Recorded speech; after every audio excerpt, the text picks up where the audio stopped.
In the middle of the woods, I walk an icy road.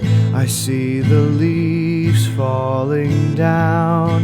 Mambaka, district de Kanchipuram, un village situé à 80 km de Chennai, la capitale de l'État du Tamil Nadu. C'est une communauté majoritairement composée d'agriculteurs, avec une économie qui dépend largement de la culture du riz et de la canne à sucre.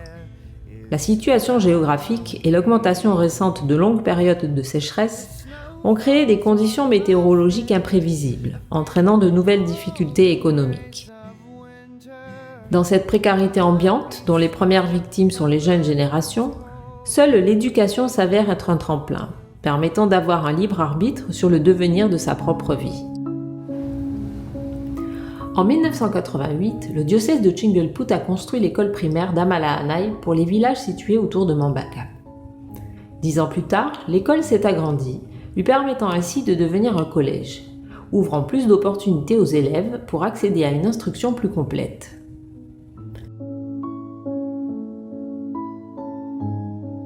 Malgré des insuffisances aussi bien dans l'offre éducative que dans l'infrastructure, l'école continuera à servir à cette communauté et attirera des jeunes de toute la région, notamment pour la qualité de l'éducation qui y est dispensée.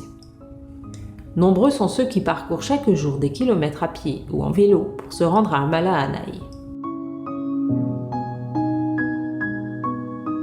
Après des années de service, les structures dégradées n'étaient cependant plus adaptées à l'accueil de plus de 1000 élèves.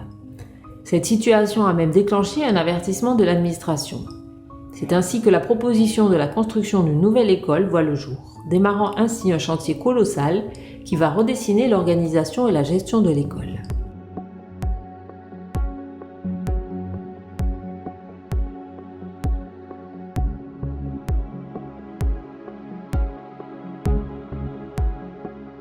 Dans une première phase de travaux, un nouveau bâtiment sera érigé dans l'enceinte de l'ancienne école. Il assure désormais les fonctions de l'école primaire.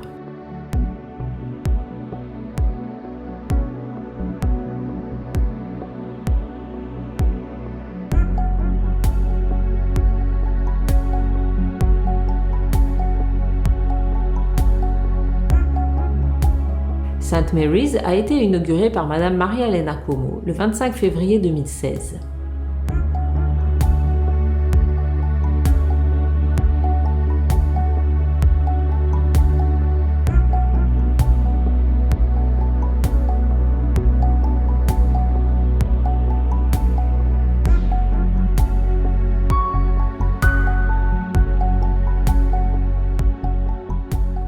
Aujourd'hui, l'école fournit à quelques 450 jeunes élèves un cadre approprié pour démarrer leur scolarité.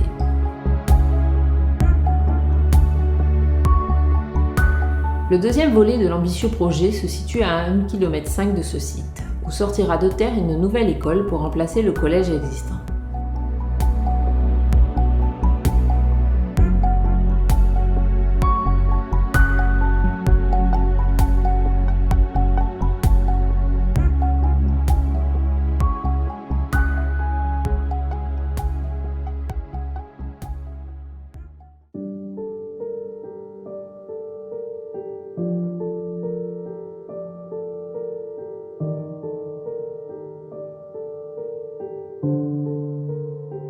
La restructuration tant attendue concerne non seulement une mise à niveau de la structure physique de l'école, mais aussi de celle de son administration.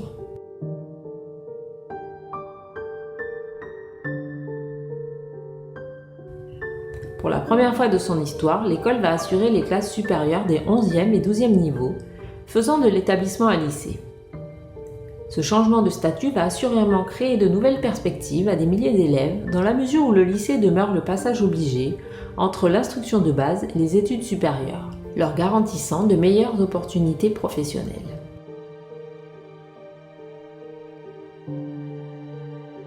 En suivant la ligne directrice qu'elle a adoptée ces dernières années, la Fondation Cuomo a voulu pour son 7e complexe scolaire sur le sol indien, un projet durable.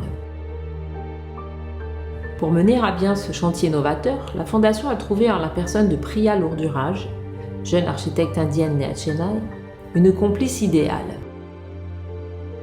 I think it is important that every architect and every owner of the building thinks about being how responsible they can be to the environment so that we give a better future to our kids.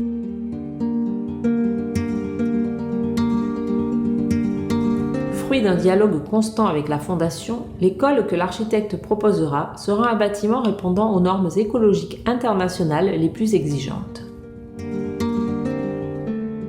Son projet propose un dessin s'organisant en 2 ailes symétriques qui se déploient sur 2 cours intérieures à ciel ouvert, le tout rappelant 2 feuilles rattachées à une branche.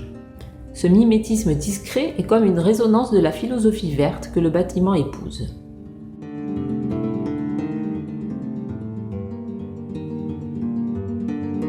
Par son parti pris formel, le bâtiment se distingue résolument des écoles indiennes classiques, qui reproduisent le plus souvent le modèle rectangulaire avec des couloirs linéaires. Ici, tout en courbe, le nouveau bâtiment s'ouvre généreusement sur le village avec un large hall d'entrée. Le projet propose un environnement fonctionnel et ergonomique où peuvent s'épanouir désormais les heureux locataires. Tout y a été pensé pour en minimiser l'empreinte carbone. Parmi les grandes lignes de sa conception durable figurent gestion et traitement des eaux, utilisation des énergies renouvelables, tri, traitement et recyclage des déchets, emploi des matériaux recyclés et autres matières premières issues des sources durables.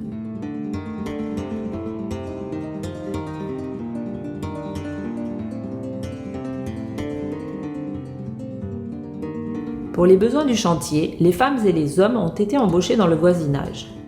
De ce fait, certains d'entre eux ont eu cette immense satisfaction de pouvoir contribuer, et ce littéralement, à bâtir une école pour assurer le futur de leurs enfants.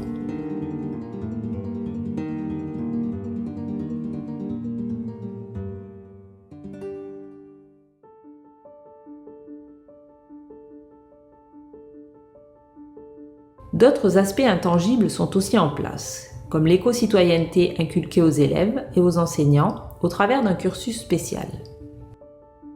Les infrastructures sont prévues pour assurer aussi une éducation physique de qualité. Une équipe verte, dénommée Cuomo Green Team, est constituée en réunissant les meilleurs éléments de la communauté scolaire en matière de sensibilisation face aux enjeux écologiques. Garant de l'esprit vert de l'école, elle a aussi pour fonction de transmettre cette prise de conscience à un plus grand nombre. Tous ces éléments réunis ont valu à l'école la distinction Platinum décernée par l'Indian Green Building Council, l'organisme phare en Inde qui promeut les pratiques écologiques dans le secteur du bâtiment. Le label IGBC distingue chaque année des nouveaux bâtiments à l'échelle nationale qui se démarquent par leur capacité à répondre aux normes durables les plus à jour et à anticiper l'évolution du secteur. It shows a commendable and excellent performance of building in every aspect of it. This environment to do a green school, which is platinum, is a fantastic effort. There has to be real passion behind the whole idea. IGBC has come up with rating systems to evaluate all these different kinds of buildings and building types. Therefore, it becomes easier for people to do that. Therefore, IGBC, this is one strategy that IGBC is promoted. Second strategy IGBC has been following is in terms of advocacy. We must make the children understand what it is to make a green school. And the idea is that every child will go back to their homes and will start implementing this in their life. Me and my husband, we're very attached to education because we think that education is really the passport for the future. My husband, in fact, studied with a prestigious scholarship, Fulbright, and I studied with a scholarship in Italy. Having a green school is, I would say, is really vital for the community.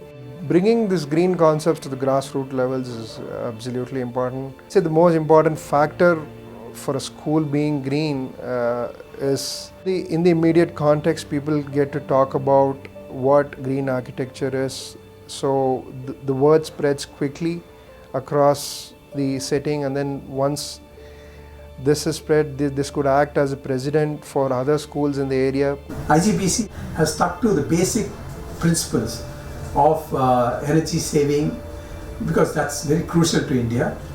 Water efficiency is again a very crucial matter in India. Then resources, development of building materials which are not guzzlers of energy, and building materials which are having less carbon footprint. Whenever you talk about green buildings to young architects, you find them very inquisitive, you find them questioning. I think young architects are going to be the torchbearers of green buildings in the future. I am actually the third generation collaborating with the foundation after my granddad and my dad. So Madam Helena had a really immense confidence in me while she handed over this flagship project and asked me to design an environmental friendly project. Under the leadership of Elena Como, I think they were involved themselves in a different criteria. For example, like this new innovative idea of people to understand the importance and the purpose of environment. The fact that a foundation has come forward to help a small school in southern India in a very remote location really achieve a green status, and also not stop there but actually use the school itself as a kind of a nodal point to carry forward the learnings and the lessons to the community at large is something that I think really interests us. It's not very easy to construct a school, but you can construct a school, but we have to decide for what purpose.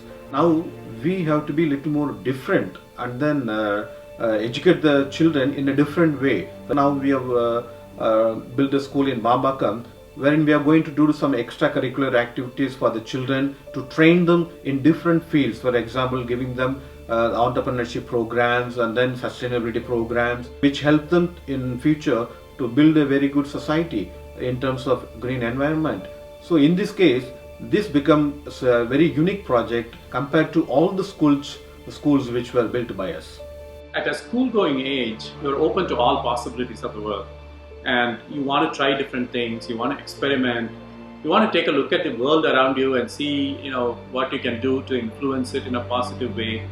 Particularly, I would say the 9th and 10th grade students in India are not yet in a situation where they are being driven to, do well in the public exams or to enter some engineering school or medical school and so on. So I think if you catch them sufficiently young and get them interested in, for example, social entrepreneurship initiatives or environmental initiatives, hopefully that will stick with them later on also.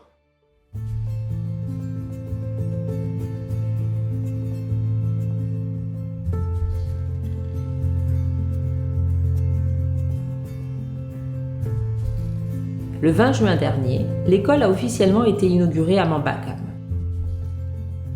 Organisée conjointement par la Fondation Cuomo et le diocèse de Chingleput, la cérémonie a vu la participation des dignitaires des deux diocèses, de Chingleput et de Madras Milapore, des représentants de l'administration locale, des dirigeants de l'Indian Green Building Council, ainsi que des enseignants, enfants et parents.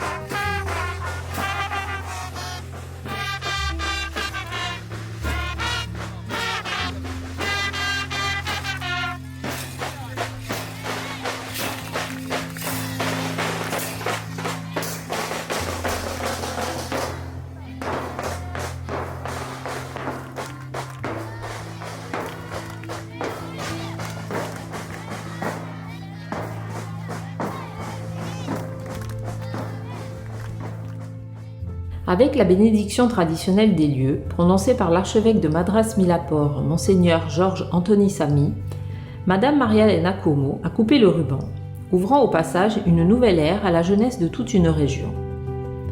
Une fine pluie est venue applaudir le moment historique, mouillant la terre poussiéreuse de Mambakam qui brûlait sous le soleil d'été depuis des mois. Bless Como Foundation in a special way for making this project real, and bless all the people who worked tirelessly for the realization of this project. May all who use this building be pleasing to you in the exercise of every virtue.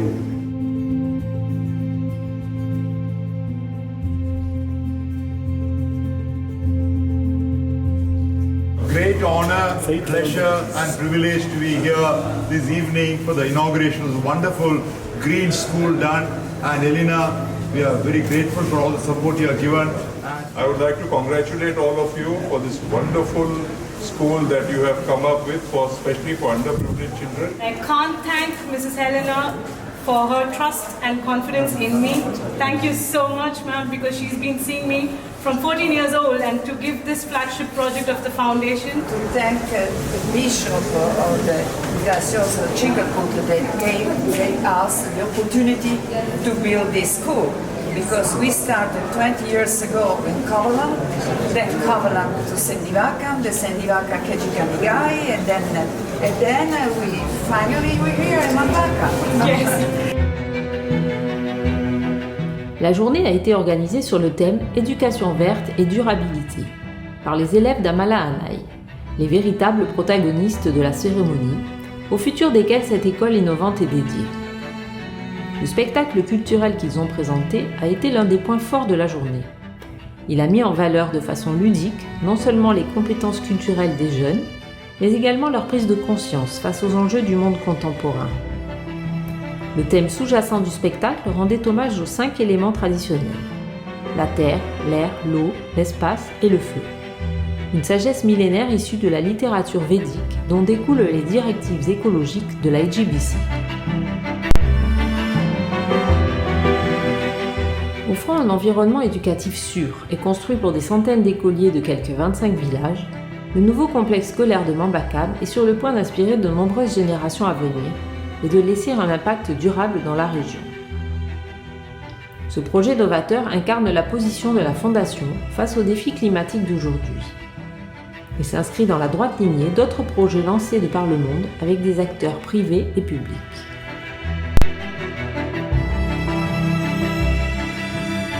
La suite cohérente d'un engagement de 20 ans sur le sol indien. Cette initiative est d'autant plus significative que nous sommes à un moment clé de l'histoire où les pays émergents, en proie aux profondes mutations socio-économiques, se montrent de plus en plus enclins à s'engager dans la transition écologique. En plaçant l'éducation au cœur de notre système socio-écologique, la Fondation Como continue d'assumer sa vocation originelle. Responsabiliser les jeunes, les incitant à être réactifs face aux risques d'aujourd'hui et à être proactifs devant les défis de demain.